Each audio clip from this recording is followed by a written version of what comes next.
이번 시간에는 JSP 파일 구조에 대해서 좀 설명을 하도록 하겠습니다. 앞 시간에서도 설명을 했지만 이 JSP라는 것은 기본적으로 정적인 화면 표현을 하기 위한 HTML, 그 다음에 동적으로 뭔가 움직이게 하기 위한 자바스크립트, 그 다음에 데이터베이스와 연결해서 자료를 입력하거나 그 다음에 꺼내와서 또 보여주거나 그 다음에 또 계산을 하거나 이렇게 하기 위한 자바 프로그램들이 짬뽕이 돼서 .jsp라고 하는 파일을 구성을 하게 됩니다. 그래서 딱 문법적으로 정해진 건 아니지만 관습적으로 지금 화면에 보는 바와 같이 이와 같은 파일 구조 형태대로 구성하는 것이 일반적입니다. 자, 그러면 첫 번째, 우리가 .jsp라는 것은 HTML을 확장을 한 거기 때문에 기본적으로 HTML에서 구성 요소인 헤드와 바디를 기본적으로 가지고 있어요. 가지고 있고 여기에 JSP 코드에 해당되는 부분들이 추가가 되는 것입니다. 그래서 첫 번째 보면 이 페이지 지시어라는 것이 맨 앞부분에 붙게 되어 있어요. 그래서 이것은 실제 프로그램 실행하는데 직접적으로 실행하지는 않는 코드예요. 하지만 프로그램 실행에 필요한 각종 정보라든지 이런 것들을 제공을 해주는 역할들을 하게 됩니다. 그래서 지금 보시면 첫 번째 있는 랭귀지는 자바고, 컨텐트 타입, 캐릭터 셋, 페이지 인코딩은 우리 한글 처리를 하기 위한 국제 표준인 UTF-8이라는 것을 세팅해 주기 위한 부분으로 이 부분은 우리가 이클립스에서 설정을 해줬기 때문에 자동으로 우리가 JSP를 만들 때 코드를 만들어 줍니다. 자, 그 다음에 또 오류 페이지를 선택을 할 수 있어요. 여러분들이 이 웹 프로그램을 하다가 제일 많이 보는 오류가 아마 페이지 나 파운드 404 오류를 가장 많이 볼 겁니다. 그래서 그게 웹 브라우저 상에 영어로 되어 있는 이런 에러 내용들이 쫙 보이게 되면 개발자들이 실제 사용자들이 그런 화면을 보게 되면 굉장히 개발자에다가 그 손가락질을 하는 이런 사태가 벌어져요. 그래서 우리가 이런 오류가 날 때는 따로 별도 페이지로 뽑아내서 관리자에게 문의하세요라든지 담당자한테 문의하세요라든지 이런 메시지로 우리가 처리를 합니다. 그래서 그런 처리를 하기 위한 화면으로 보내기 위한 부분들을 또 지정을 하기 위해서 이게 설정하는 부분이 존재합니다. 그리고 이제 우리가 일반적인 점자바 프로그램에서도 다른 클래스를 갖다 쓰려고 하면 임포트를 시키죠. 마찬가지로 이 .jsp 안에서도 우리가 다른 자바 클래스를 사용하고자 한다면 임포트를 해야 되는 부분을 여기서 지정을 하도록 합니다. 자, 그 다음에 이제 이 HTML 헤드에 대한 부분인데, 타이틀, 그 다음에 링크, 이런 부분으로 기본적으로 HTML에 대한 내용이고요. 그래서 이 HTML 헤드에 대한 부분은 가장 마지막 부분에 우리가 필요한 자바스크립트 함수들을 여기다 넣게 됩니다.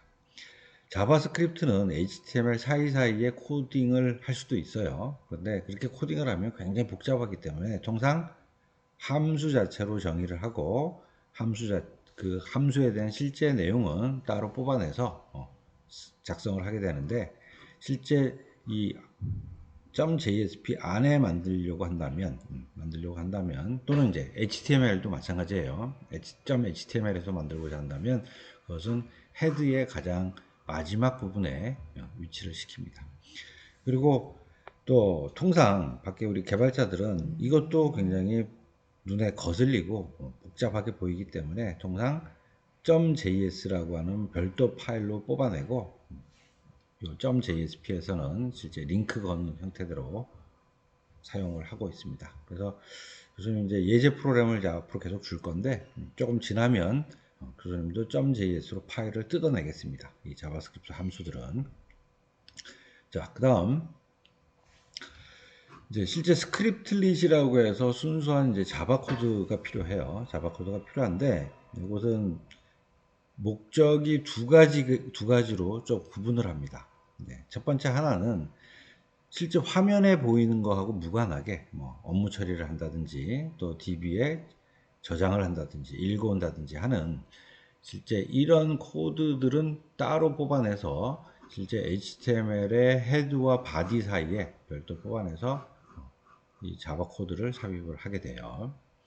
자, 그리고 그렇지 않고 실제 우리가 HTML 코드 자체를 만들어내기 위해서 필요한 자바 코드가 필요할 수 있어요. 이런 경우. 그 다음에 또 표현식도 마찬가지겠죠. 표현식도 결국 표현식으로 표시된 내용이 실행 결과로서 HTML 실제 값이 될 거니까 이런 내용들은 HTML 바디 안에 폼 안에 이 내용들이 들어가게 되어 있습니다. 그래서 대부분 통상 보면 이 스크립트릿 형태대로 사용되는 것은 반복문을 통해서 여러 건을 만들어낼 때 이런 경우에는 불가피하게 자바 코드를 쓸 수밖에 없어요. 그래서 그 경우에 쓰이고 그 다음에 표현식으로 나오는 부분은 대부분 이 내용들로 쓰입니다. 자, 그러면 이렇게 좀 이 내용만 봐서는 말로만 들어서는 이게 무슨 내용인지 여러분들이 조금 이해하기가 어려울 것 같고 그래서 교수님이 예제 프로그램을 다음 페이지에 만들어 놨어요. 자, 지금 프로그램 화면에 보면 이게 여러 건 게시판에서 여러 건을 보여주는 .jsp 프로그램입니다. 자, 그럼 여기 지금 보면 메뉴에 아까 교수님이 설명한 것처럼 지시어에 대한 부분이 붙어 있고요. 지시어. 자, 뭐 세부적인 내용은 또 프로그램 소스를 볼 때 교수님이 설명을 하도록 하겠습니다. 자, 그 다음에 요 HTML의 헤드 부분 중에 가장 마지막 부분에 이렇게 자바스크립트 함수 부분이 들어가게 됩니다. 그리고 요 HTML 헤드와 바디 사이에 지금 보면 꺽쇠 퍼센트 시작 끝으로 해서 실제 스크립트릿이라고 하는 순수한 자바 코드가 여기에 위치를 하게 됩니다.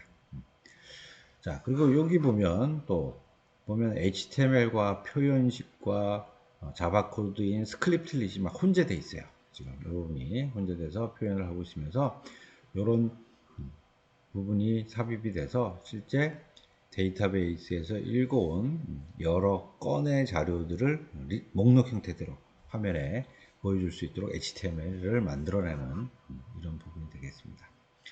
자, 그러면 지금 얘기한 JSP 코드에 해당되는 부분이 지금 보면 지시어, 요 스크립트릿, 그 다음에 여기 있는 표현식, 또 스크립트릿. 이 부분이 우리가 얘기하는 JSP 코드가 해당될 것이고, 이것은 서버에서 실행이 됩니다. 실행이 되고, 실제 그 실행된 결과만 우리 PC에 있는 웹브라우저로 물리적으로 내려와서 HTML 형태로 우리 눈에 보이게 됩니다.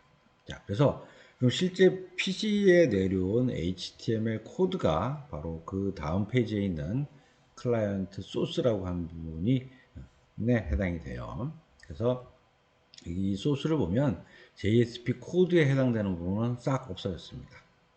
그렇죠. 당연하죠. 왜냐하면 서버에서 실행된 결과, 즉 결과로 만들어진 HTML만 내려와서 우리 눈에 보여지게 된다라는 거죠.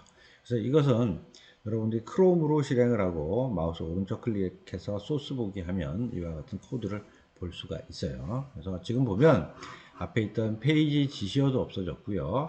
그 다음에 HTML 헤드와 바디 사이에 있던 스크립트릿, 그죠? 자바 코드 이 부분도 없어졌고요. 그 다음에 여기 있던 바디 안에 있던 표현식과 자바 코드인 스크립트릿도 다 없어진 것을 우리가 확인할 수 있습니다.